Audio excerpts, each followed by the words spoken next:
Hello. नमस्कार जी दोस्तों। तो कैसे हो आप सब? हाँ जी।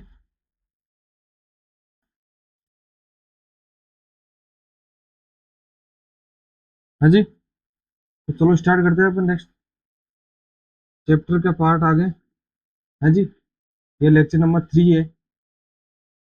बाकी 2 लेक्चर तो आपने देख ही लिए होंगे वैसे। हाँ जी। तो देखो, जो लास्ट क्लास थी उसमें अपन ने यहाँ तक लाके अपन रोक दिया था इसको। हाँ जी। इसमें दे रखा है कि कोई भी सबस्टेंस होता है वो फ्लेम के साथ में और फ्लेम के बिना कैसे जलता है। हाँ जी। तो इसी बेस पे अपन आगे पढ़ेंगे। जैसे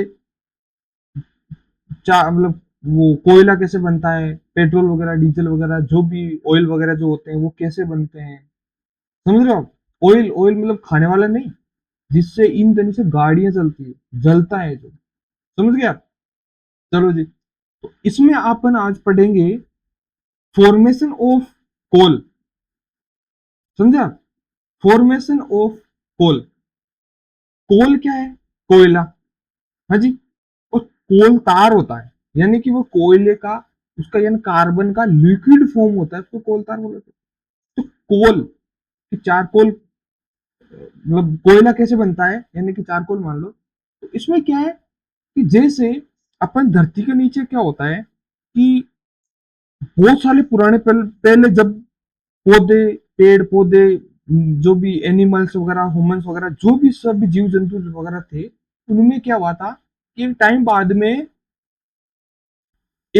में मतलब वो धरती है ना, वो थोड़ा मानते हैं कि ऐसे उल्ट पुल्ट हुई थी, उसकी वजह से वो बहुत सारे जो पेड़ पौधे थे, बड़े छोटे, सब क्या नीचे दब गए थे, अर्थ के नीचे दब गए थे।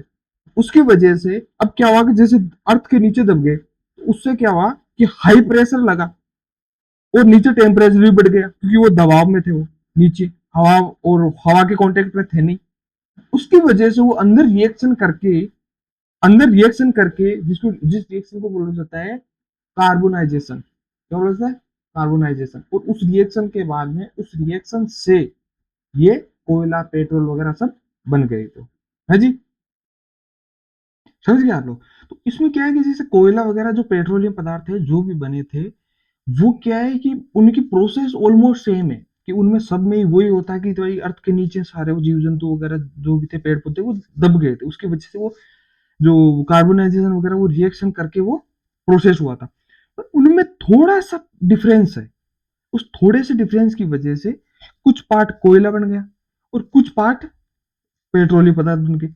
उस प्रोसेस में थोड़ा सा प्रोसेस में फर्क है। और थोड़ा सा क्या हुआ कि उनमें जो थे वो छोटे जो पेड़ पौधे थे, वो दबने से पेट्रोलियम पदार्थ बन रहा। और जो बड़े बड़े प्लांट थे, वो जब दबे थे, वो उनका कोयला बन गया था। तो इनका सब देखो, आप एक बार के लिए देख रहे हैं कि coal is formed from remain of ancient plant. जो प्राचीन के पौधे थे उनसे, tree and ferns that grew in dense forest in low-lying wetland area, जैसे swamps, about, ये याद रखना, 300 मिलियन ईयर्स एगो, यानी कि 300 मतलब ऐसे मतलब 300 मिलियन साल लग गए थे उनको बनने के लिए। इसका मतलब होता है कि जैसे इतने, मतलब ऐसे मान के चले कि जो अपने अंदर धरती के अंदर जो कोयला वगैरह होते हैं, उनको अपन निकालते हैं, अभी अभी प्रोसेस चल रहा है, तो उनको मिस यूज ना करने के लिए इसलिए बोला जाता है। क्यों बोला जाता है? कि भाई 300 मिलियन ईयर्स लगे थे उनको बनने में।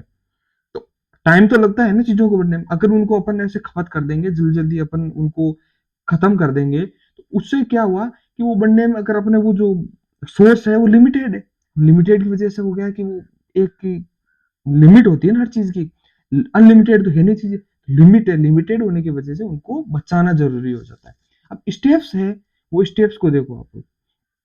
सबसे पहला है, होता है कि ब्यूरियल। इसमें क्या है? As that ancient plant died, they fell into the swamps and were convert by water and layer of mud, sand, oil. ये सब क्या है कि जो सबसे पहले क्या हुआ कि मतलब उनको ऐसे, मतलब अंदर जैसे किसी जब गाड़ते हैं ना, वैसे ही वो उनको होगी, उसके ऊपर पानी वगैरह, कीचड़, रेत मिट्टी सब उसके उसके नीचे वो दब गए थे, सबसे पहले दबना हुआ था। उसके बाद में क्या, एक्सक्लूजन ऑफ एयर। इसमें क्या बोलना चाहता है कि the thick layer of water and sedimentation cut off the supply of oxygen prevention dead vegetation from the routing. अब इसमें क्या हुआ, बहुत ज्यादा लेयर बन गई उसकी, जैसे मिट्टी पानी ऐसे ऐसे करके चट्टाने वगैरह ये सब बढ़ बढ़ा के वो एक लेयर बनने की वजह से वो ऑक्सीजन है उनका कनेक्शन कट हो गया उनका बीच, समझ गया। तीसरा है कि हीट एंड टेम्परेचर, उनकी वजह से क्या बहुत ज्यादा अंदर नीचे क्या कि बहुत ज्यादा नीचे होने की वजह से और मिलियन ईयर्स होने की वजह से वहां पे वो बहुत ज्यादा हीट जनरेट होगी और टेम्परेचर प्रेशर भी बढ़ गया और टेम्परेचर दोनों ही हाई हो गए थे, क्योंकि उनके ऊपर का चट्टाने वगैरह होगी तो वो टेम्परेचर एक्सचेंज जो हवा वगैरह से या हीट वगैरह वो एक्सचेंज होना तो बंद हो गया था, इसके हाई टेम्परेचर हो गया और हाई प्रेशर हो गया था। फिर आता है कार्बोनाइजेशन। अब कार्बोनाइजेशन क्या है, ये रिएक्शन है, इसकी वजह से फाइनल रिएक्शन, इसकी वजह से ये सब चीजें हुई थी under these intense condition, high temperature high pressure and absence of air. High temperature high pressure और absence of air, the dead plant slowly convert into the coal. ठीक है, जो डेड प्लांट थे वो किसमें, कोयला के अंदर कन्वर्ट हो गए थे। इंपोर्टेंट टर्म क्या है, कार्बोनाइजेशन जो रिएक्शन है वो है, वो किस प्रोसेस क्या, तो मतलब slow chemical process by which deeply buried dead vegetation is converted into coal under high pressure high temperature and absence of air called carbonization। चलो जी, फिर आता है फॉर्मेशन ऑफ पेट्रोलियम पदार्थ हो गया, पेट्रोलियम पदार्थ हो गया, नेचुरल गैस वगैरह हो गई, ये सब चीजें कैसे बनती है। चलो जी, while is while coal is formed from land plant, जो धरती पे नॉर्मल प्लांट थे उनसे, petroleum and natural gas are formed from the remain tiny, छोटे माइक्रो ऑर्गेनिज्म एंड एनिमल्स। अब कोयला था वो तो प्लांट से बन के, अब जो जैसे समुद्र होते हैं उनके बगल में जो छोटे छोटे जो प्लांट थे उनकी वजह से क्या बना था, पेट्रोलियम, जो नेचुरल गैस है और पेट्रोलियम बने थे। अब स्टेप्स क्या है, सेम है। सबसे पहले विरल, इसमें क्या है कि जो जो सी समुद्र थे उनके पास में उनको वो जो ऑर्गेनिज्म या जो भी प्लांट्स वगैरह थे वो सबसे पहले वो दबे थे, सबसे पहला काम हो गया। फिर आता है सेडिमेंट, सेडिमेंटेशन क्या हो गया कि उसके ऊपर एक लेयर, मिट्टी वगैरह उस सबकी लेयर बन जाती है। फिर anaerobic decomposition, in this absence of oxygen, oxygen की एब्सेंस के अंदर बैक्टीरिया और उनको सबको ऑर्गेनिक मैटर के अंदर ब्रेक डाउन कर दिया। फिर आता है intense heat and pressure, heat और वही सेम चीज होगी, intense heat, intense heat and crushing pressure, ये सब चीजें जो ऑर्गेनिक मैटर थे वो उनको वो ज्यादा डीपली उनको मतलब अंदर की तरफ क्या बोले जो अंदर की तरफ उनको दबाने की वजह से अंदर पुश किया, उनको रोग जो चट्टान वगैरह थी उनको अंदर पुश करती दबाती थी, उनकी वजह से टेम्परेचर वगैरह वो सब चीजें बढ़ गई थी। फिर आता है ट्रांसफॉर्मेशन, इसमें क्या होता है कि जो हीट और जो प्रेशर है उनकी वजह से जो केमिकल चेंज हुए थे, वो केमिकल चेंज क्या हुआ था, केमिकल चेंज की वजह से पेट्रोलियम वगैरह वो सब बन गए थे और नेचुरल गैस बन गई थी।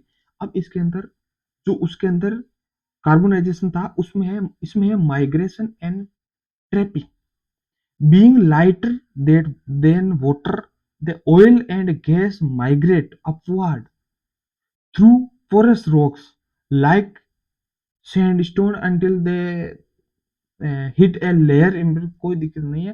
जैसे जहां कहीं भी जो चट्टान वगैरह थी वहां पे क्या हुआ कि कुछ न कुछ जो उसके वो कहीं न कहीं से वो छोटे मोटे छेद थे वहां पे वो क्या है कि पेट्रोल वो इनको हिट करा, उनको मतलब वो जैसे प्रेशर बन गया था, प्रेशर की वजह से वो ऊपर नीचे होना करना, उनको ही ट्रैपिंग एंड अंडरनेथ कहा जाता है। ठीक है, चलो जी, अब मेमोरी के लिए दे रखा है इसमें, देखो जैसे कोल कैसे बनता है, पेट्रोल क्या है, प्रोसेस दे रखा है, इसको आराम से आप देख लेना। चलो नेक्स्ट है सम इम्पोर्टेंट कार्बन कंपाउंड, जैसे इथेनॉल और इथेनोइक एसिड, एथेनॉल और एथेनोइक, एथेनॉल होता है उसको इथाइल एल्कोहल भी कहा जाता है, समझ रहे आप। इथाइल एल्कोहल का मतलब ये हो गया कि CH3CH2OH, समझ गया, CH3CH2OH, ये उसका फॉर्मूला होता है। और जो फंक्शन ग्रुप क्या है इसके अंदर, एल्कोहल है, यानी कि OH है। फिजिकल प्रॉपर्टी क्या है, it is a volatile liquid at room temperature with distinct pleasant smell and burning taste. अब क्या है कि इसमें इसको ऐसे मान के चलो, इसको जब जलाया जाता है, जब ये जलता है तो उसमें क्या थोड़ी बहुत स्मेल आती है, बर्निंग की स्मेल आती है इसके अंदर, समझे आप? चलो जी। और इसमें दे रखा है प्लीजेंट, यानी कि जो सुगंध आती है इसकी वो है सुगंध। जो भी वगैरह होते हैं लोग उसमें सूंघते हैं ना, तो एक उसकी ऐसा माने चलो इथेनॉल होती है, उसकी हैबिट हो जाती है, स्मेल की हैबिट हो जाती है लोगों को, इसलिए ज्यादा इसको मतलब सूंघने करने से मना किया जाता है। इसकी एक हैबिट हो जाती है, वो क्या है कि सुकून मिलता है, कि अपना नर्व सिस्टम होता है उसको इफेक्ट करता है, उसकी वजह से अपने को सुकून मिलता है, शांति मिलती है, इसलिए वो इसकी हैबिट होने लग जाती है। फिर आता है solubility, high soluble in water in all proportions. फिर आता है it is a natural compound, does not add colour and ये नेचुरल सॉरी, ये न्यूट्रल कंपाउंड है, जो कि वो लिटमस पेपर होता है उनका कलर चेंज नहीं करता। अगर एसिड या बेस होता तो वो कलर चेंज कर देता, पर ये न्यूट्रल है इसलिए कलर चेंज नहीं करता। टर्म्स क्या है, जैसे absolute alcohol 100% pure pure ethanol होता है। फिर आता है रेक्टिफाइड स्प्रिट, यानी कि इसमें होता है 95 एथेनॉल मिक्स होता है, 5% वाटर होता है। फिर आता है डीनेचुरेटेड एल्कोहल, इसके अंदर क्या है कि एथेनॉल मिक्स्ड पॉइजनस सब्सटेंस। इसमें क्या होता है, बहुत सारे बेवड़े होते हैं, उनको अगर शराब नहीं मिल पाती है तो जो एथेनॉल होता है उसका यूज करने लग जाता है, इसलिए इसमें पॉइजनस सब्सटेंस मिलाया जाता है, जैसे मेथेनॉल और कॉपर सल्फेट, ये सब मिलाया जाता है, उसकी वजह से इसका कलर भी चेंज हो जाता है, और ये क्या है मिस यूज होने से बचाया जा सकता है। फिर आता है केमिकल प्रॉपर्टीज। केमिकल प्रॉपर्टीज क्या है कि फर्स्ट है रिएक्शन ए और रिएक्शन बी, दो केमिकल प्रॉपर्टीज इसके अंदर दे रखी है, रिएक्शन ए और रिएक्शन बी और रिएक्शन ए। तो रिएक्शन ए के अंदर क्या है,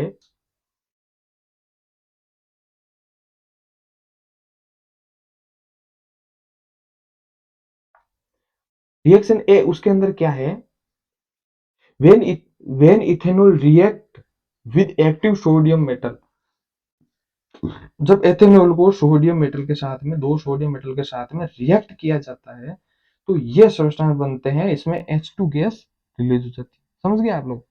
उसके अंदर क्या है कि जो ये हाइड्रोजन की वजह से पॉप साउंड आता है, वो तो वो अपन ने पहले भी पढ़ा था। ठीक है, चलो जी।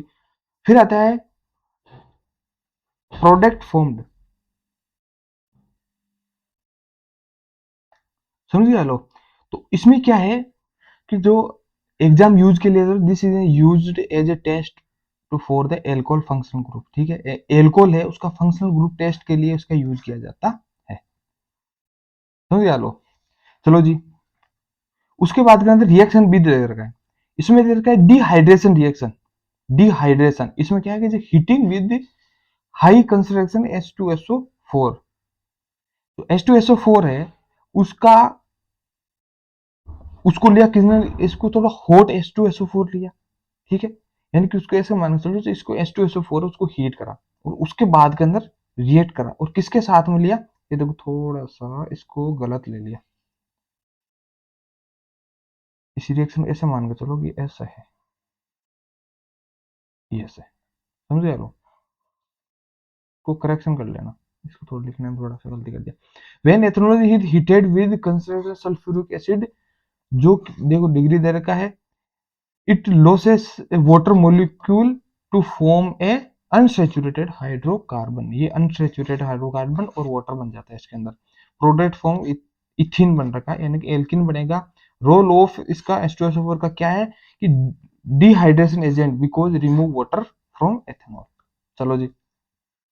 फिर आता है एथेनोइक एसिड, यानी कि जो एस, इसको एसिटिक एसिड भी बोला जाता है। जो मोलिकुलर फॉर्मूला है इसका CH3COOH है, यानी कि CH3COOH, ये मोलिकुलर फॉर्मूला है इसका। फंक्शनल ग्रुप्स के कार्बोक्सिलिक एसिड है, COOH है। फिजिकल प्रॉपर्टी क्या है, ये कलरलेस लिक्विड होता है। ठीक है, इसके अंदर क्या है, विनेगर टाइप की जो स्मेल आने की वजह से इसको उसके टेस्ट के लिए काम लिया जाता है। ठीक है, COOH होता है, यानी कि जो इसका फंक्शनल ग्रुप है उसका टेस्ट होता है, मतलब सब किसी न किसी के जिसमें जो फंक्शनल ग्रुप है उसके टेस्ट के लिए दिया जाता है। ये क्या है, जो ब्लू लिटमस पेपर है उसको रेड के अंदर कन्वर्ट कर देता है। ये एसिडिक नेचर शो कर दिया, यानी कि वीक एसिड होता है। ये चीज देखो आप टर्म याद रखना आप लोग। इसमें terms to know for MCQ जो होता है इसमें, जैसे कि विनेगर क्या चीज है और एक ग्लेशियल एसिटिक एसिड क्या चीज। तो विनेगर क्या है, 5% से 8% सोल्यूशन ऑफ इथेनोइक एसिड है। किसके अंदर है, वाटर के अंदर। किसके लिए यूज, सॉरी यूज क्या होता है इसके अंदर, जो फूड होता है उसको प्रिजर्वेशन के लिए यूज किया जाता है। ग्लेशियल एसिटिक एसिड क्या है, प्योर एथेनोइक एसिड होता है। ये समझ गए आप लोग। हैज मेल्टिंग पॉइंट ऑफ 290 के during winter in cold climates. It freeze to look like ice, hence name glacier. अब ग्लेशियर क्या है, जैसे वो ग्लेशियर वगैरह वहां पे बर्फ होती है ना, उसी की बेस पे ये किया जाता है क्योंकि ये बर्फ की तरह दिखता है। समझ गए आप लोग। चलो जी, अब केमिकल प्रॉपर्टीज क्या है, अब सिंपल रिएक्शन दे रखी है दो, रिएक्शन 1 रिएक्शन 2। रिएक्शन 1 दे रखा है, रिएक्शन 1 में क्या है, एस्टिफिकेशन रिएक्शन होती है, यानी कि स्वीट स्मेल अलर्ट का काम करता है ये। इसमें क्या है कि when carboxylic acid react with N alcohol in A presence of acid catalyst, presence of acid catalyst के प्रेजेंस में होगा तो उसमें क्या स्वीट फ्रूटी स्मेल होता है इसके अंदर। इसको एस्टर होता है, जो एस्टर की जो स्मेल होती है वो कैसी होती है, स्वीट फ्रूटी स्मेल होती है इसके अंदर। फिर आ जाता है एथेनोइक एसिड, सॉरी जो रिएक्शन है उसको देख लो आप। एथेनोइक एसिड जो देखो आप पिछले पढ़ सके, उसको एथेनॉल के साथ में करा, यानी कि एथेनॉल क्या है, एसिड कैटलिस्ट का काम करेगा। तो उसके बाद में इथाइल एथेनोट बनेगा। ये देखो देखो इथाइल एथेनोट की फॉर्मूला भी दे रखा साथ में और वाटर बन जाता है इसके अंदर। इसमें देर का सिंपल है, इसमें क्या है कि ये से मान के चलो इस रिएक्शन को रिवर्स रिएक्शन भी कहा जाता है। ठीक है, रिवर्स रिएक्शन होता है, ester react with presence of alkali like NaOH to give back to alcohol and sodium salt of carboxylic acid. This reaction use making soap, मतलब साबुन बनाने के लिए यूज किया जाता है। इसके अंदर जो रिएक्शन है उसको देखो आप लोग, समझ गए आप लोग। ये CH3COOH ये क्या है, इथाइल एथेनोट है, इथाइल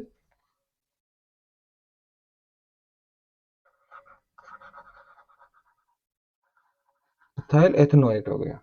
समझ गए आप लोग। तो ये जो NaOH के साथ साथ में रिएक्ट करेगा तो CH3COONA और C2H5OH बना देता है। तो C2H5OH क्या है, एथेनॉल है। समझिए आप, ये एथेनॉल हो जाता है। चलो जी आगे देखो, अब रिएक्शन बी दे रखा है इसके अंदर। अब रिएक्शन बी का क्या काम है, इसमें क्या है, जो रिएक्शन होती है उसको उसको बेस के साथ में रिएक्ट किया करवाया जाता है। Like like any acid ethanoic acid, like acid जो एथेनोइक एसिड है वो किसके साथ में, बेस के NaOH के साथ में रिएक्ट करेगा, उसके बाद में सोल्ट और वाटर, यानी कि वो न्यूट्रलाइजेशन हो जाएगा। जैसे CH3COOH हो गया, उसको NaOH के साथ में रिएक्ट करा तो CH3COOH तो बन गया। ठीक है, तो ये एसिड बेस जो केमिस्ट्री थी उसके अंदर ये चीजें आई थी आपके। प्रोडक्ट क्या है, जैसे सोडियम एथेनोएट हो गया, सोडियम एसिटेट और वाटर बन गया। ये देखो प्रोडक्ट हो गया। रिएक्शन सी देर का इसके अंदर, reaction with carbonate and hydrogen carbonate, carbonate carbonates and hydrogen carbonates के साथ में रिएक्ट करेगा, यानी कि जो एथेनोइक एसिड है वो किसके साथ में रिएक्ट करेगा, सोडियम कार्बोनेट Na2CO3 उसके साथ रिएक्ट करेगा, and sodium hydrogen carbonate, sodium hydrogen carbonate देखो, सोडियम कार्बोनेट और सोडियम हाइड्रोजन कार्बोनेट ये दोनों रिएक्ट करेगा, और सोडियम हाइड्रोजन कार्बोनेट ये दोनों रिएक्ट करेंगे और उसके बाद में product this difference of carbon dioxide, इसमें कार्बन डाइऑक्साइड बनेगा। देखो अपवर्ड एरो, इसका मतलब ये कि गैस बन रही है। समझ गए आप लोग, और वाटर बन जाता है और ये बन जाता है। चलो जी, ये दोनों रिएक्शन आप आराम से देख सकते हो। एग्जाम यूज के लिए है कि एथेनॉल होता है does not use react with carbonates, carbonates का तो कोई मतलब कोई रिएक्ट नहीं करता है कि therefore this reaction is ultimate distinguish test between alcohol and carboxylic acid. तो अब मेमोरी ट्रिक के लिए दे रखा है आपको, इसको सीधे सीधे आप इनको एक क्या है कि लिख लो नोट के ऊपर कहीं ना कहीं, उससे क्या है कि ये चीजें मेमोरी मतलब याद करने के लिए, मेमोराइज करने के लिए इजी हो जाता है। अब इसमें आ रहा है how alcohols affect living beings, यानी कि जो भी एनिमल्स ह्यूमंस वगैरह होता है उनको एल्कोहल कैसे अफेक्ट करता है। हाँ जी, हाँ जी, तो अब देख लेते हैं how alcohols affect the living beings, यानी कि जो एल्कोहल वगैरह होते हैं वो अपन जैसे एनिमल्स वगैरह, एनिमल्स ह्यूमंस को ऐसे मोस्टली है ना जो मनुष्य ही कंज्यूम करता है। एनिमल्स थोड़े होते कि हाँ नशा करेंगे यार, सिगरेट पियेंगे, बीड़ी पियेंगे, वो करेंगे, चाय पियेंगे, ऐसा तो वो उनका तो कुछ आता नहीं है। ये तो एक ह्यूमन ही करता है, अपने शौक शौक के लिए करता है। बहुत सारी मजबूरी में करते हैं पर ऑलमोस्ट शौक के लिए स्टार्ट करता है सबसे पहले। शौक शौक में स्टार्ट हो जाती है, दोस्त ने बोल दिया अरे यार मेरा भाई नहीं पिएगा क्या, तो भाई को तो पीना पड़ता है, फिर क्या करेगा भाई है, वो सीन होता है। तो इसमें क्या है कि जो एथेनॉल वगैरह होता है और मेथेनॉल, दो एल्कोहल्स वगैरह होते हैं, इनमें सबसे पहले जो एथेनॉल होता है ये ड्रिंकिंग एल्कोहल होता है, ये पी सकते हैं, इसको कोई दिक्कत नहीं। इसमें ऐसा नहीं होता कि भाई आपको आप आपकी मतलब आप मृत्यु हो गई या कोई आपकी मतलब है, ऐसा कुछ नहीं होता है। नुकसान करता है वो एक इनडायरेक्टली नुकसान होता है, इसका डायरेक्ट नुकसान होता नहीं कि सीधा इंसान खत्म हो गया, ऐसा कुछ नहीं होता है। धीरे धीरे इफेक्ट इफेक्ट करता है, कम कम करता है पर करता है। ठीक है, अब होता है मेथनॉल। अब ये क्या है कि जहर का काम करेगा ये, समझे आप लोग, जहर का काम करेगा ये। जैसे इथेनॉल होता है उसका इफेक्ट होता है, कैसे होता है कैसे इस यानी कि कंज्यूमेबल अल्कोहल होता है, यानी कि इसको आप कंज्यूम कर सकते हो, यानी कि पी सकते हो। When a person consume ethanol in large quantity it several impact the metabolism process and central nervous system, इनको ही अफेक्ट करता है। समझ गए आप। अब कैसा करता है, जो मेटाबॉलिज्म होता है उसको स्लो डाउन कर देता है। अब स्लो डाउन कैसे करता है, slow down the bodies metabolism में बायोलॉजिकल प्रोसेस, जो भगवान ने आपके लिए बनाई है चीजें, जो प्रोसेस बनाया है उसको ये क्या करता है कि स्लो डाउन कर देता है। फिर आता है सेंट्रल नर्वस सिस्टम, इसको क्या है कि डिप्रेस कर देता है, यानी कि आपकी वो क्षमता कम हो जाती है कुल मिला के सामान पे। है जी, आपकी सोचने समझने की क्षमता वगैरह कम हो जाती है। It depress the nervous nervous central nervous system, इसको देख ले तो depress, it depress the central nervous system, this lead to lack coordination, mental confusion, देखो coordination, mental confusion, drowsiness, lowering of inhibition and stupor, ये सब चीजें ऐसा मान के चलो कि आपकी बॉडी है उसका कंट्रोल खत्म हो जाता है। आप क्या बोल रहे हो, लड़खड़ाना करना, चल रहे हो तो ऐसे ही, मेंटली आप क्या सोच रहे हो क्या समझ रहे हो, कोई उसका वो सब चीजें डेड, परमानेंट नहीं, जब तनाशा रहता है। समझिए आप। फिर आता है फॉल्स सेंसेशंस, फॉल्स सेंसेशंस होता है ना कि मेरे बॉडी में सेंसेशन होते हैं, जैसे कि है, याद आया होगा डॉक्टर गुलाटी वही। तो इसमें क्या है, unlike stimulate it does not make a person active, यानी कि does not make person a active, it simply numbs the sense, जो अपने ऐसे मान के चलो सेंस है, यानी कि बॉडी में एक्टिविटी बंद हो जाती है ना, उनको कम कर देता है। ऐसे खत्म नहीं होती है पर कुछ हद तक कम हो जाती है।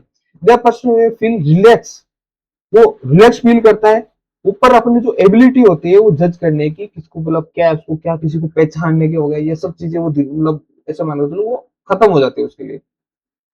विच is why drunk driving is highly dangerous, इसलिए वो जो गाड़ी मतलब पी के चलाते हैं उनके लिए ये डेंजरस माना जाता है।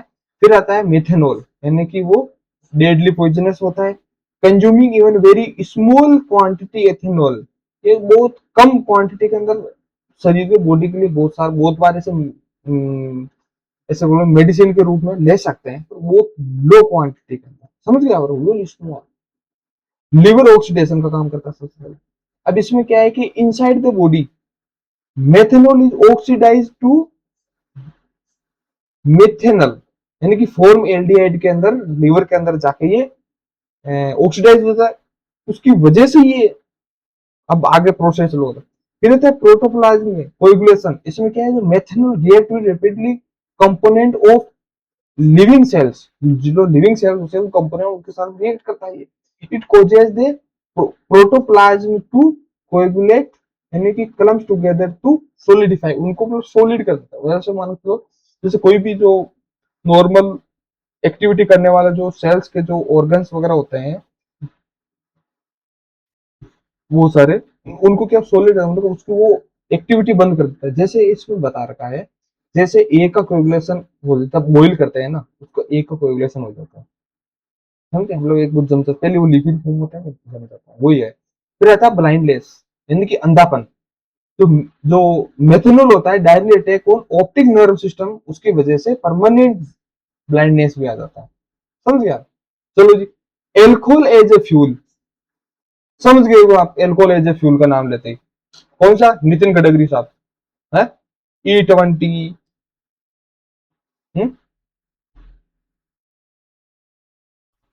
E20, E85, समझ गए हो आप है, गडकरी जी याद आते ही। चलो जी, गडकरी जी ने क्या करा, देखो इसी इसी कॉन्सेप्ट पे उन्होंने काम करा था।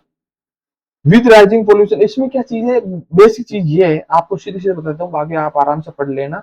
ये क्या है कि इको फ्रेंडली होता है, फ्यूल होता है, क्यों, क्योंकि ये बहुत सारी वो चीजें जो फॉसल फ्यूल नीचे से जो ऊपर पेट्रोलियम पदार्थ होते हैं, वो जब रिएक्ट करते हैं तो ऐसे बहुत सारी जो गैसें निकालते हैं, उनकी वजह से उसमें क्या है कि वो ऐसे मानो चलो अपने यहाँ इन्वायरमेंट के लिए बहुत ज्यादा नुकसानदायक चीज है, समझ गए आप।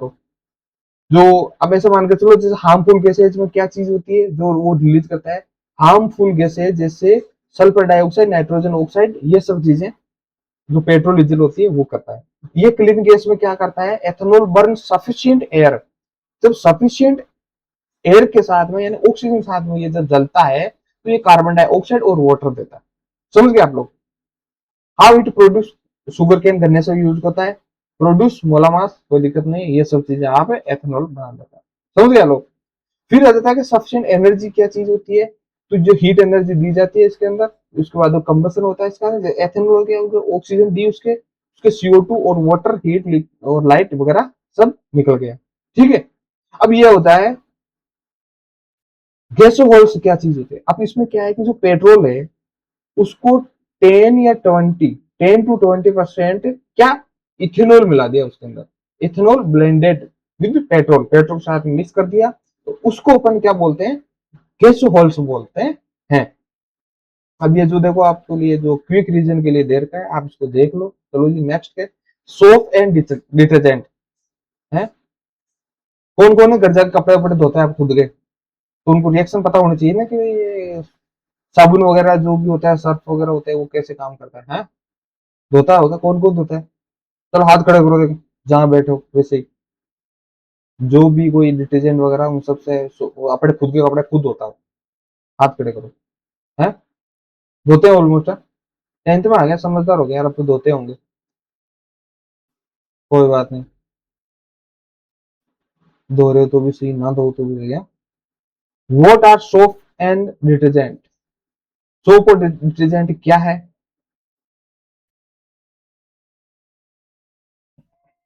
जी। तो इसमें क्या है, जो सोप होता है वो सोडियम और पोटेशियम सोल्ट्स वगैरह होता है, उनकी लॉन्ग चेन होती है, समझ गया।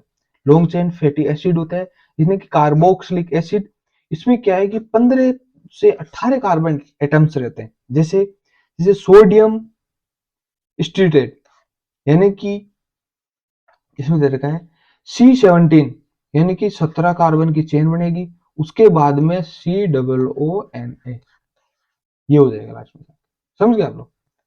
अब ये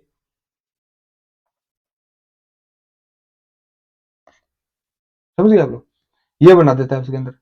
और सोडियम पल्मिटेड, यानी कि जो इसमें कि C15 होता है, S31 होता है, समझ गए आप लोग। यहाँ पे 35 है, यहाँ 31 हो गया, और COON है।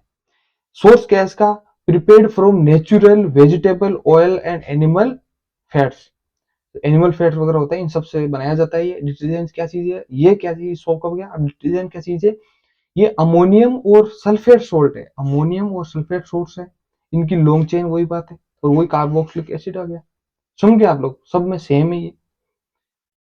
इसके एग्जाम्पल वगैरह दे रखा है, जैसे सोडियम लोरियल सल्फेट हो गया, सोर्स क्या है, prepared from synthetic from petroleum hydrocarbons, जो पेट्रोलियम हाइड्रोकार्बन्स होते हैं उनसे बनाया जाता है। अब स्ट्रक्चर वगैरह दे रखी है सोप की, समझ गए आप लोग, स्ट्रक्चर वो कैसे बनाया जाता है। तो इसके अंदर क्या चीज हो गई है, एक होता है हेड और एक हो जाता है टेल। आयोनिक हेड हो जाता है और लॉन्ग हाइड्रोकार्बन चेन हो जाती है, समझ गए लोग। अब इसमें क्या है, जैसे ये हेड है, हेड वो हेड नहीं है, ये हेड हो गया और ये टेल हो गई, समझ गए लोग। अब ये क्या चीज होता है, ये पानी की तरफ अट्रैक्ट होता है, यानी कि पानी से ये कन्वेंस कर सकता है, पानी को मना सकता है ना, तो ये पानी की तरफ रहेगा। टेल क्या है कि पानी से डरती है, पर ये क्या है कि जो ऑयल वगैरह होता है उससे ये कन्वेंस कर जाती है, ऑयल और इधर H2, ये ऑयल से अपना अच्छा बॉन्ड बना लेती है। तो अब क्या हो जाता है कि जैसे ये जब ये पानी के अंदर इसको घोला जाता है, समझे आप लोग, इसको आगे का प्रोसेस पहले मैं बता रहा हूँ आपको। जब इसको पानी के अंदर घोला जाता है, कुछ जब पानी के अंदर घोलने के बाद में ये आयंस होते हैं तो अंदर मूव करते रहते हैं, जैसे जहां ऑयल, जिस कपड़े पे ऑयल लगा रहता है, ये कपड़ा है इसमें ऑयल लगा हुआ है, तो ये क्या करेगा, यहाँ पे वो टेल है वहां उसके चिपक जाएगी और ये ऐसा करके ये हेड भाग पानी की तरफ रह जाएगा, ऐसे ऐसे ऐसे ये सारी सारी स्टेप्स ऐसे बना लेगा। ऐसे मान के चलो कि जैसे कोई चीज है, ये ऑयल है, इसके पानी की बनती नहीं है, जैसे पानी है इसमें वो वाटर है, उसको उसके अंदर ऑयल डाला तो वो क्या करेगा, ऑयल उसके ऊपर आ जाता है, उसको वाटर से बनती नहीं है उसके मान के चलो। अब ये क्या है कि सोप वगैरह और डिटर्जेंट वगैरह क्या करते हैं, पानी को बोलता है कि कोई दिक्कत नहीं है, हम तेरे साथ में, हम तेरा गार्ड का काम करेंगे, ठीक है। अब ये गार्ड है तो इसमें क्या है कि जैसे इस पानी से अगर दुश्मनी करेगा ये तो भी दिक्कत है, तो पानी भी अपनी गैंग लेके आ जाएगा, है ना, पानी तो वैसे अमाउंट भी ज्यादा है ना, तो पानी कैसे मान जाएगा। तो ये क्या करते हैं कि सारे चालाक के काम करते हैं। ये टेल क्या बोलता है, ठीक है मैं ऑयल से मैं बात बना लूंगा, और हेड क्या बोलता है, ठीक है पानी जाने मैं जानू, पानी से मैं बना लूंगा। अब ये ऐसे ऐसे कर कर आके इधर बाहर की तरफ पानी हो गया, इससे और इससे दोस्ती कर ली बढ़िया से, ठीक है, दोनों से कर लिया, दोनों को चढ़ा दिया, इसको ऑयल को भी चढ़ा दिया, उधर पानी को भी चढ़ा दिया, ठीक है। ऐसा करके ये गोल के उसको बाहर ले आया, क्योंकि ऑयल है वो पानी की तरफ ऐसे रहता नहीं है, तो ऑयल वहां चिपका रह जाता है, पानी निकल जाता है। तो ये क्या करते हैं, ये बढ़िया से ट्रिक निकालता है कि इस ऑयल को यहाँ से जगह छुड़वानी है, ये तो इस कपड़े का अच्छा लग गया, ये तो इस कपड़े की जगह नहीं छोड़ रहा है, कपड़े से ये बॉन्डिंग बना ली, तो इनको छोड़ा जाता है कि भाई तुम कैसे कैसे करके ऑयल को वहां से बाहर निकालो। ये क्या करेंगे, अंदर जाएंगे ये लोग और ये अच्छे से बॉन्डिंग बना लेंगे, दोनों साइड से बना लिया, इधर इसको वाटर को और इधर ये ऑयल वगैरह हो गया, समझ गए आप लोग, अच्छी बॉन्डिंग बनाए और उसको बाहर लेके आ गए, ठीक है। अब ये हाइड्रोफिलिक क्या होता है, जो वाटर लिविंग हो जाता है, सोल्यूबल इन वाटर होता है, ठीक है, इनसोल्यूबल इन ऑयल और राइट हो गया, ठीक है। फिर आता है हाइड्रोफोबिक, यानी कि वाटर से हेट करता है और रिपेल करता है, सोल्यूबल इन ऑयल, ऑयल के साथ सोल्यूबल होता है, ग्रेज, समझ गए आप लोग, ये करने का काम करता है। अब ट्रिक है जो देखो आप आराम से देख लो, समझ गए, नेक्स्ट देख लो, एक सेकंड रुकना, इसको सही से कर लेते हैं अपन। अब इसके अंदर क्लीनिंग कैसा करता है, तो आपको प्रोसेस मैंने बता भी दिया, समझ गए आप लोग। Dirt on clothes is usually oily and greasy in nature because it does not dissolve in water. Plain water cannot wash it away. Simple water होता है उसको वॉश नहीं कर सकता। अब इसमें क्या है कि जैसे अपन सोप वगैरह या सब इसके अंदर बनाएंगे तो वो मिसेल फॉर्मेशन, जो आपको मैंने पिछली क्लास में बनाया था, वो मिसेल होता है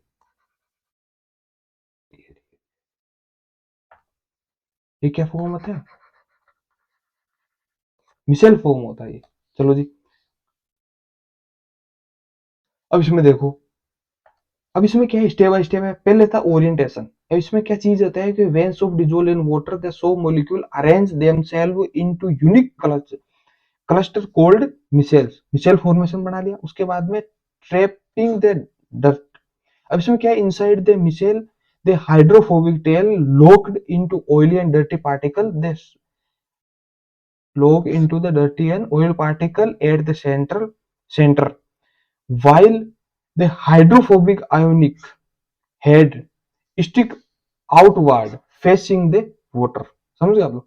फिर था लिफ्टिंग, उसको बाहर लेके आएंगे, कैसे करेंगे, तो उसको जैसे उसके अंदर घोलेंगे, घोलने के बाद उसको कैसे कैसे बार बार उसको घूमते घूमते वो राउंड लगा रहेंगे, उसके बाद मॉलिक्यूल बनाएंगे, उसको पुल करेंगे और आयोनिक हेड है वो वाटर के साथ में घुल जाता है, इसलिए उसको करके पार्टिकल होकर उसको फैब्रिक को बाहर निकाल देते हैं। फिर आता है कि नो रिक्लम्पिंग।